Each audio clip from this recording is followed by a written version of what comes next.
Hi అండి, welcome back to our channel అమ్మ చేతి ప్రేమ. ఈరోజైతే మన ఛానల్లో నిమిషాల్లో రెడీ అయిపోయే కిచిడి రెసిపీని చూపిస్తున్నాను. ఇది బ్రేక్ఫాస్ట్, లంచ్, డిన్నర్ దేనిలోకైనా కూడా చాలా టేస్టీగా ఉంటుంది. రోజు తినే అన్నం, కూర ఈ కాంబినేషన్ కాకుండా ఒకసారి ఇలా ట్రై చేయండి. ఇది ప్రిపేర్ చేయడం చాలా తక్కువ టైం పడుతుందండి. అలాగే హెల్దీ ఫుడ్ కూడా మనకి తీసుకున్నట్టు అవుతుంది. ముందుగా అయితే బౌల్లోకి అరకప్పు వరకు కందిపప్పును వేసుకుంటున్నాను.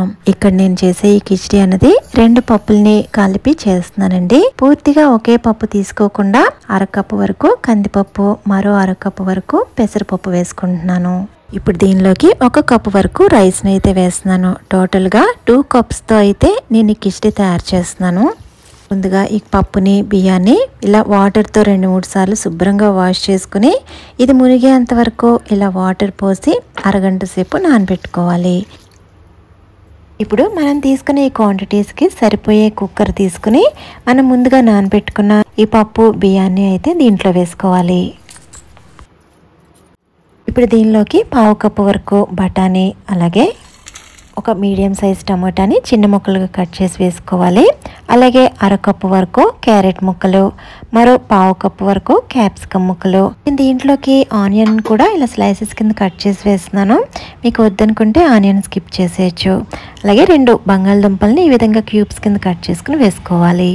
అలాగే దీనిలోకి 1/2 స్పూన్ వరకు పసుపు, 1 టీ స్పూన్ వరకు నెయ్యి వేసుకోవాలి. ఇక్కడ వెజిటేబుల్స్ అన్నవి మన ఇష్టం అండి. ఇంట్లో ఏవైతే అవైలబుల్గా ఉన్నాయో అవన్నీ కూడా కట్ చేసుకుని వేసుకోవచ్చు. నేను ఇక్కడ పప్పు, బియ్యం 2 కలిపి 2 కప్పుల వరకు వేసాను. దానికి తగ్గట్టు 4 గ్లాసుల వరకు వాటర్ వేసుకోవాలి. ఇప్పుడు ఇవన్నీ కూడా కలిసేటట్టు ఒకసారి కలుపుకొని ఇప్పుడు మూత పెట్టి 3 విజిల్స్ వచ్చే వరకు కూడా దీన్ని ఉడికించుకోవాలి. చూడండి, ఇక్కడ 3 విజిల్స్ వచ్చి ప్రెషర్ అంతా పోయాక ఇక్కడ ఓపెన్ చేసి చూపిస్తున్నాను. చూడండి, పప్పు అలాగే బియ్యం 2 కూడా చక్కగా ఉడికిపోయినాయి. మనం ఇక్కడ కిచిడి చేస్తున్నాం కదా, అందుకని ఇవి కొంచెం మెత్తగానే ఉడకాలి. మనం రైస్ అయితే పొడి పొడిలాడుతూ ఉంటుంది, కానీ కిచిడి అనేది కొంచెం ముద్దగానే ఉంటుంది. ఒకసారి అయితే ఇది ఇలా కలుపుకొని ఇప్పుడు ఇది పక్కన పెట్టుకుని మిగతా ప్రాసెస్ చూద్దాం. ఒక ప్యాన్ లోకి 4-5 టేబుల్ స్పూన్ల వరకు ఆయిల్, 1.5 టేబుల్ స్పూన్ వరకు నెయ్యి వేసుకోవాలి. ఇది హీట్ అయిన తర్వాత 1/2 స్పూన్ వరకు ఆవాలు, 1 స్పూన్ వరకు జీలకర్ర వేసుకుని ఇవి వేగిన తర్వాత 5 పచ్చిమిర్చిని ఇలా చిన్న ముక్కలుగా కట్ చేసి వేసుకోవాలి. ఇక్కడ కారం అనేది మీ ఇష్టం అండి, కొంచెం ఎక్కువ కూడా చేసుకోవచ్చు. ఇలా పచ్చిమిర్చి బాగా వేగిన తర్వాత 1 టమాటాని చిన్న ముక్కలుగా కట్ చేసి వేసుకోవాలి. చూడండి, టమాటా కూడా కొంచెం సాఫ్ట్ అయ్యేంత వరకు ఇలా కలుపుతూ వేపించుకోవాలి. చూడండి, టమోటా 2-3 నిమిషాలకి ఇలా సాఫ్ట్ అయిన తర్వాత దీనిలోకి 1 టేబుల్ స్పూన్ వరకు అల్లం వెల్లుల్లి పేస్ట్ వేసుకోవాలి. ఈ అల్లం వెల్లుల్లి పేస్ట్ పచ్చివాసన పోయేంత వరకు కూడా వేపించుకోవాలి. చూడండి, 2 నిమిషాలకి ఇది బాగా వేగిన తర్వాత ఇప్పుడు దీనిలోకి 1 స్పూన్ వరకు షాజీరా, 4-5 లవంగాలు, 1 ఇంచు దాల్చిన చెక్క, అలాగే 3 యాలకులు, 2 అనాస పువ్వులు ఇవి వేసుకోవడం వల్ల మనం చేసే కిచిడి అన్నది చాలా అంటే చాలా టేస్టీగా ఉంటుంది. ఈ స్పైసెస్ అన్నీ కూడా 2 నిమిషాలు లో ఫ్లేమ్లో బాగా వేపించుకోవాలి.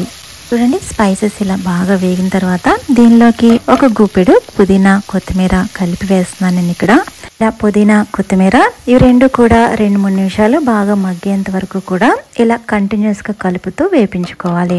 చూడండి, ఇవి బాగా మగ్గినాయి కదా. ఇప్పుడు దీనిలోకి 1/2 స్పూన్ వరకు పసుపు, 1 స్పూన్ వరకు కారం, అలాగే 2 టేబుల్ స్పూన్ల వరకు ధనియాల పొడి, 1.5 టేబుల్ స్పూన్ వరకు జీలకర్ర పొడి వేసుకున్నాక దీనిలోకి సరిపడా సాల్ట్ వేసుకోవాలి. నేను ఇక్కడ రైస్లో సాల్ట్ వేయలేదండి, పప్పు అనేది సరిగ్గా ఉడకదని. ఇప్పుడు ఆ రైస్కి దీనికి కరెక్ట్గా ఎంతైతే సాల్ట్ పడుతుందో అంతా కూడా ఇప్పుడే వేస్తున్నాను. ఇలా స్పైసెస్ అన్ని వేసిన తర్వాత ఫ్లేమ్ని లోలో పెట్టుకుని ఈ స్పైసెస్ని 1 నిమిషం పాటు వేపించుకోవాలి. చూడండి, ఇవన్నీ కూడా చక్కగా వేగినాయి కదా. ఇప్పుడు మనం రైస్ ఏదైతే పక్కన వేదిపి ఉంచుకున్నామో ఆ రైస్ని వేసుకోవాలి. ఇప్పుడు దీనిలోకి బాగా మరిగించిన వాటర్ని 1 గ్లాస్ వరకు వేసుకోవాలి. ఇప్పుడు ఇదంతా కూడా బాగా కలిసేటట్టు కలుపుకోవాలి. మనం వేసిన స్పైసెస్ రైస్కి బాగా పట్టేటట్లు కలుపుకొని మూత పెట్టి ఒక 5 నిమిషాల పాటు మగ్గించుకోవాలి. అప్పుడే స్కిప్ చేసేకండి. కిచిడీకి స్పెషల్ తాలింపు ఉంది. దీనికోసం అయితే ఇలా 5-6 స్పూన్ల వరకు నెయ్యిని వేడి చేసుకోవాలి. నెయ్యి హీట్ అయిన తర్వాత 4-5 వెల్లుల్ని పొట్టు తీసి చిన్నగా కట్ చేసుకుని వేసుకోవాలి. అలాగే 2 ఎండుమిర్చిని వేసి 6 స్పూన్ వరకు ఇంగువను కూడా వేసుకోవాలి. ఇప్పుడు ఈ తాలింపు ఎర్రగా వేగాలండి. మనం వేసిన వెల్లుల్లి ఎర్రగా అయ్యేంత వరకు వేపుకున్నాక స్టవ్ ఆఫ్ చేసేసి ఇప్పుడు దీనిలోకి కాశ్మీరీ రెడ్ చిల్లీ పౌడర్ని 1 టేబుల్ స్పూన్ వరకు వేసుకోవాలి. స్టవ్ ఆన్లో ఉండగా వేసారంటే ఎక్కువ వేగిపోయి చేదు వచ్చేస్తుంది. అందుకని స్టవ్ ఆఫ్ చేసుకుని వేసుకోవాలి. ఈ తాలింపు అనేది మస్ట్ అండ్ షుడ్గా వేయాలండి. తాలింపు వల్లే మనం చేసే కిచిడి టేస్ట్ అనేది ఎన్హాన్స్ అవుతుంది. అంతేనండి, గుమగుమలాడిపోయే చాలా టేస్టీగా ఉండే వెజిటబుల్ కిచిడి అనేది రెడీ అయిపోయింది. ట్రై చేస్తారు కదా, మీకు ఎలా వచ్చిందో నాతో షేర్ చేయండి. ఈ వీడియో నచ్చితే లైక్ చేసి సబ్స్క్రైబ్ చేసుకోవడం మర్చిపోవద్దు. Thank you for watching.